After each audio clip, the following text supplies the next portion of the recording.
ఏం జరుగుతుందో లోకంలో మీకు ఏమైనా తెలుసా? ఏం జరుగుతుంది? యుద్ధాలు భయంకరంగా ఉన్నాయండి. మొదటి ప్రపంచ యుద్ధంలో తక్కువ మంది చచ్చిపోయారు, ఎక్కువ మంది వికలాంగులయ్యారు, అంటే గాయపడ్డారు, చేతులు కాళ్ళు పోగొట్టుకున్నారు. మరణం తక్కువ కానీ గాయపడిన వాళ్ళు ఎక్కువ. రెండో ప్రపంచ యుద్ధం వచ్చేటప్పటికి చచ్చిన వాళ్ళు ఎక్కువ, గాయపడ్డ వాళ్ళు తక్కువ. ఎందుకంటే అప్పటికే బాంబులు వచ్చాయి, బాంబులు వేసినప్పుడు 90% చచ్చిపోయేవాళ్ళు, కొంతమందికి గాయాలై బతుకు జీవడానికి బతికేవారు. మూడో ప్రపంచ యుద్ధం వస్తే ఎంతమంది గాయపడతారు, ఎంతమంది చస్తారు అనే ప్రశ్నకి సమాధానం ఏం చెప్తారు? లెక్క పెడతానికి మనిషి ఉండడం.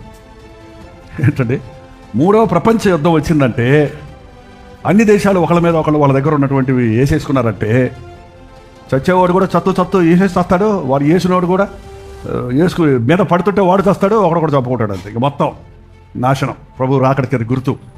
ఆ సమయంలో మనం ఉన్నాం. ఇప్పుడు అపాయకరమైన కాలం.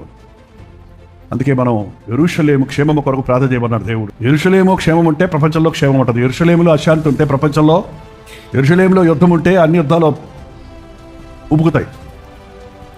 అంత ఇంటర్ కనెక్షన్ దేవుడు ఆ రోజు అబ్రహాంకి ఇచ్చిన వాగ్దానం. నేను నిన్ను శపించేవారిని శపిస్తా, నిన్ను దీవించేవారిని దీవిస్తారన్నాడు.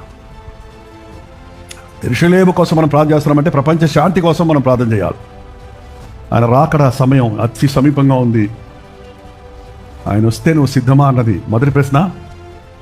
ఆయన వచ్చినప్పుడు ఇంకా ప్రభువుని ఎరగని వారు అందరూ ఉన్నారు కనుక వారందరికీ సువార్త ప్రకటించబడడానికి దేవుడు కొంతకాలం తామసం చేయటం, ఆలస్యం చేయటం మంచిది. అందుకే దేవుడు మీ నిమిత్తమే ఆలస్యం చేస్తున్నాడు. ఆయన వచ్చినప్పుడు ఐఎమ్ రెడీ అనగలిగిన వాడు ధన్యుడండి.